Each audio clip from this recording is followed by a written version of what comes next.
Here with us is Associate Research Scholar and Lecturer in Politics and Public Affairs at Princeton University, and one of my favorite people, Dr. Lauren Wright, and former New York State Democratic Senator and Democratic strategist David Carlucci. David, I also like you too, but Lauren and I go way back. But David, I'm going to start with you. Let's talk about this disconnect, because we keep talking about how, oh, inflation is down, the stock market is up. But when you talk to people my parents' age, they talk about how they don't see that reflected in their grocery bill. How inflation on everyday costs are overwhelming people in their paychecks. What is the problem? How much can the president or Congress do to make the cost of living more reasonable for average Americans? Yeah, I think it's a point of all age demographics, right? We're all feeling that inflation pinch. And I think it's a bigger picture of, even though the stock market is rallying, unemployment rate is at record lows, people still feel squeezed because people are being left behind. There's more of a divide than ever before. And President Biden, I believe, has done a good job facing off this major problem of inflation. And when you look globally, the United States has actually fared much better than other industrialized nations. But the president is limited in what he can do. And I think it is a political problem because Donald Trump, what he does best is just blame, and attack. And he doesn't really have to come up with any solutions. He just says under him, there will be no inflation. Now, we all know that's a farce. But people that don't follow politics as closely, or policy for that matter, might be confused and tricked by Donald Trump. But what is Joe Biden doing? He's releasing 1 million barrels of oil from our strategic reserve to try to lower the price of gasoline over this holiday weekend. He's done many things like the Inflation Reduction Act, which, no, it's not going to lower inflation immediately, but it's doing many things to grow our economy, not just for today, but over the next few decades. All right, David, I hear you. But Lauren, we're less than 6 months until the election. How will the economic frustration actually impact the election?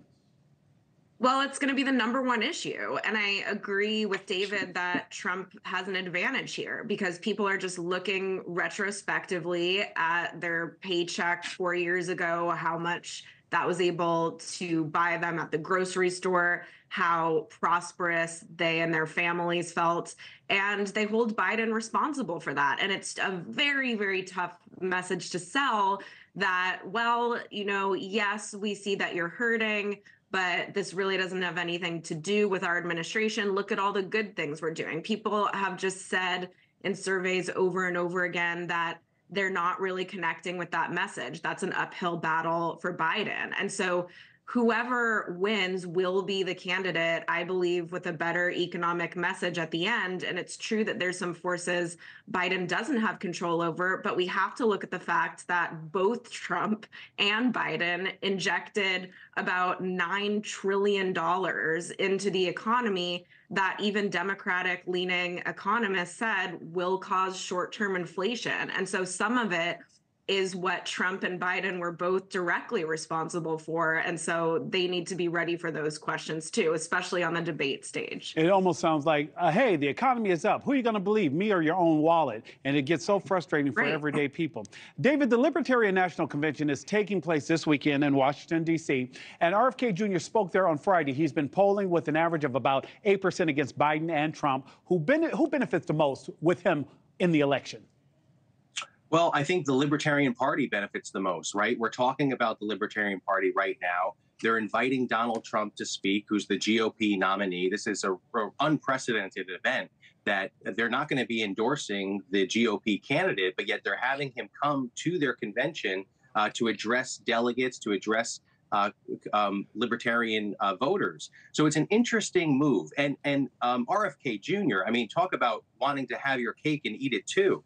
He was running as a Democrat just a few months ago, talks about his environmental record. Many of the things that he boasts about are in a direct contradiction to what the Libertarian Party claims to stand for.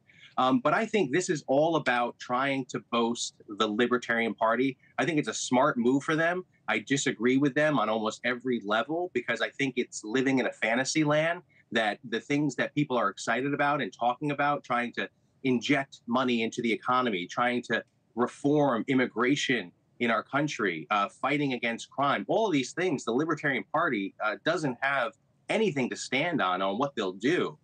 So it's very interesting. It'll be very interesting to watch what Donald Trump says. I think it's a good opportunity for Trump to try to get some of those voters over to his side. But I think the biggest winner here is the Libertarian Party. And Lauren, I want you to kind of close us out with that. Is the biggest winner here the Libertarian Party? Because we know that Mr. Trump will be speaking there today. And it's certainly rare for a Republican to be speaking at their convention. What's the strategy, Lauren? Yeah, if you're a minority party, you just want eyeballs. And so in that sense, it's very smart. I mean, a lot of these people who we ask, what's your political leaning, who are sort of independent, maybe lean a little bit right, say I'm libertarian if they're asked about it. But registered libertarians in this country, it's a very, very small percentage of the electorate. But we have close presidential elections, and so they do have some sway. They're just looking for the candidate that most closely ideologically maps on to their views. And so that would be more the Republican Party than a Democrat typically. And Lauren, David, when we know that some of these states were won by fewer than 100,000 votes, every single vote will count. David Carlucci and Dr. Lauren Wright, thank you both so much for joining me this Memorial Day weekend. Enjoy the time with your families.